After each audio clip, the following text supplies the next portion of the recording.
തെരഞ്ഞെടുപ്പിന് പിന്നാലെ മുഖ്യമന്ത്രി മോഹം പറഞ്ഞ് കോൺഗ്രസിൽ തമ്മിലടി. പ്രതിപക്ഷ നേതാവ് വി.ഡി. സതീശനും മുൻ പ്രതിപക്ഷ നേതാവ് രമേശ് ചെന്നിത്തലയ്ക്കും പിന്നിൽ അണിനിരക്കുകയാണ് നേതാക്കൾ. നേതാക്കളുടെ തമ്മിലടിയിൽ പാർട്ടിയിലും അണികൾക്കിടയിലും അതൃപ്തി രൂക്ഷമാകുകയാണ്. വിവരങ്ങളുമായി വിനീഷ് ചേരുന്നു. Vineesh, very good afternoon. കോൺഗ്രസിൽ ഇതെന്താണ് സംഭവിക്കുന്നത്? അധികാരം കിട്ടുമെന്ന് ഉറപ്പിച്ചിട്ടില്ല ഇതുവരെയും, പക്ഷെ അതിനു മുൻപേ അധികാര കസേരയ്ക്കുള്ള വലിയൊരു കസേരകളി. അതിനിടയിൽ കോൺഗ്രസിന് തലവേദനയായി മുസ്ലിം ലീഗും ഒരു ഭാഗത്ത് വരുമ്പോൾ കേരളം എങ്ങനെ ഇവരെയൊക്കെ അതിജീവിക്കും വിനീഷ്?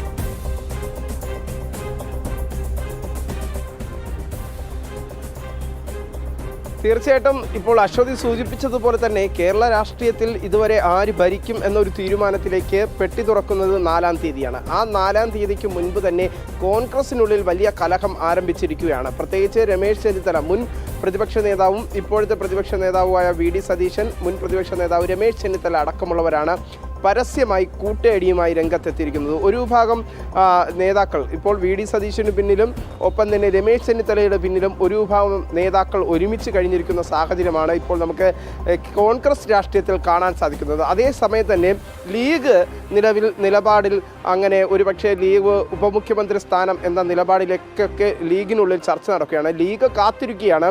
ഇപ്പോൾ 20 സീറ്റ് കിട്ടുമോ 22 സീറ്റ് കിട്ടുമോ എന്നൊക്കെ ലീഗ് കാത്തിരുന്നതിന് ശേഷമായിരിക്കും ഇനി UDF ആണ് കൂടുതൽ സീറ്റുകളുമായി മേൽക്കൈ വരുന്നതെങ്കിൽ കേരള രാഷ്ട്രീയത്തിൽ വലിയ ഒരു കടിപിടി തന്നെ നടക്കും എന്ന കാര്യത്തിൽ സംശയമില്ല. കോൺഗ്രസിനുള്ളിൽ ഇപ്പോൾ തന്നെ കലഹം പൊട്ടി കഴിഞ്ഞിരിക്കുന്നു. അതിൽ ഏറ്റവും പ്രധാനമായി മുൻനിരയിൽ നിൽക്കുന്നത് വി.ഡി. സതീശനും ഒപ്പം തന്നെ രമേശ് ചെന്നിത്തലയുമാണ്. വി.ഡി. സതീശന് പിന്നിൽ ഒരു ഭാഗം അണികളും നേതാക്കളും ഒരുമിക്കുമ്പോൾ രമേശ് ചെന്നിത്തലയ്ക്ക് പിന്നിലും ഒരു വിഭാഗം അണികളും നേതാക്കളും ഒന്നിക്കുന്ന സാഹചര്യമാണ് ഉള്ളത്. അതേസമയം തന്നെ ലീഗിനെ അനുനയപ്പെടുത്തിക്കൊണ്ട് കൂടെ കൂടാനുള്ള ശ്രമം രമേശ് ചെന്നിത്തലയുടെ ഭാഗത്ത് ഉണ്ടായിരിക്കുന്നു എന്നതാണ് നമുക്ക് രഹസ്യമായെങ്കിലും മനസ്സിലാക്കാൻ സാധിച്ചിട്ടുള്ളത്. ഇപ്പോഴത്തെ സാഹചര്യത്തിൽ കേരള രാഷ്ട്രീയത്തിൽ വലിയ കരുനീക്കങ്ങൾ നടക്കുന്നു എന്ന് തന്നെയാണ് നമുക്ക് മനസ്സിലാക്കാൻ സാധിക്കുന്നത്. അത് കോൺഗ്രസിനുള്ളിലെ മുഖ്യമന്ത്രി പദത്തെ ചൊല്ലിയുള്ള തർക്കം രൂക്ഷമായിരിക്കുന്നതിനിടയിലാണ് ഇത്തരം നീക്കങ്ങളുമായി മുന്നോട്ട് പോകുന്നത്. അല്പസമയം മുമ്പ് രമേശ് ചെന്നിത്തലയുടെ ഒരു പ്രതികരണം ഉണ്ടായിരുന്നു.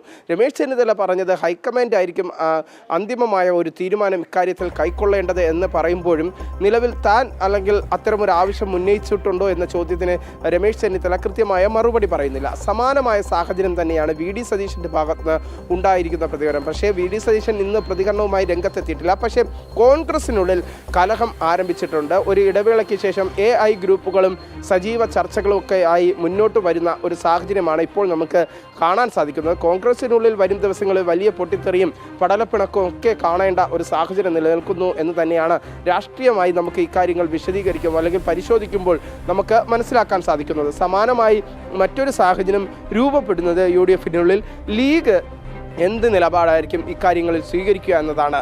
ലീഗിൻ്റെ നിലപാടും കൂടി പരിശോധിച്ചതിന് ശേഷമായിരിക്കും ഹൈക്കമാൻഡിൻ്റെ അന്തിമമായ ഒരു തീരുമാനമുണ്ടാവുക.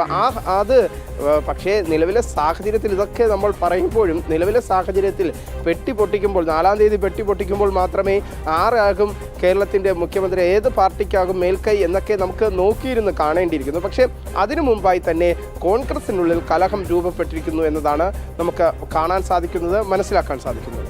തീർച്ചയായും നമുക്കറിയാം ഈ കർണാടകയിലെ രാഷ്ട്രീയ സാഹചര്യം. അവിടെ പണ്ട് DK ശിവകുമാറും അല്ലെങ്കിൽ സിദ്ധരാമയ്യയൊക്കെ തർക്കം പോലെ കേരളത്തിലും ഒരു പവർ ഷെയറിംഗ് ഫോർമുലയ്ക്ക് പിന്നിൽ ഈ നേതാക്കളൊക്കെ, ഈ മുതിർന്ന ആദർശം വിളിച്ചോതുന്ന നേതാക്കൾ പിന്നിലേക്ക് പോകുന്നത് ഒരു ചരട് വിളിക്കുന്നത് വോട്ടർമാരോടുള്ള വഞ്ചന കൂടിയല്ലേ വിനീഷ്?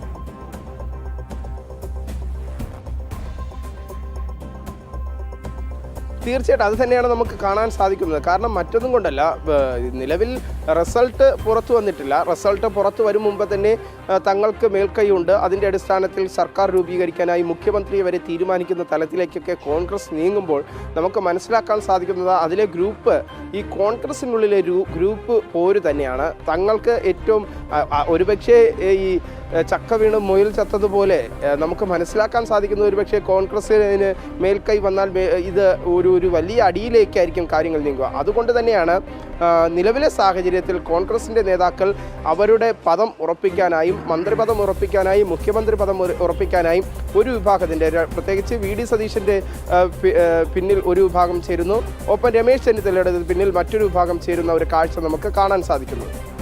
തീർച്ചയായും വിനീഷ്, അങ്ങനെ തന്നെയാണ് നിലവിലെ സാഹചര്യം. വിനീഷാണ് വളരെ വിശദമായ വിവരങ്ങൾ നൽകിയത്. പാലം കുലുങ്ങിയാലും മണ്ണെണ്ണ തീർന്നാലും ഈ മുന്നണികൾക്കൊക്കെ അധികാരം മതി എന്നൊരു നിലപാട് തന്നെയാണ്. അപ്പോൾ ചോദ്യം ഇതാണ്, നമ്മൾ വോട്ടർമാർ എങ്ങനെ ഇതിനെയൊക്കെ അതിജീവിക്കും? ഇടതും വലതും മാറി മാറി ഭരിച്ചു, കേരളം മടുത്തു. ഇപ്പോഴിതാ ഈ അധികാരം കിട്ടുന്നതിന് മുൻപേ തമ്മിലടിയാണ്.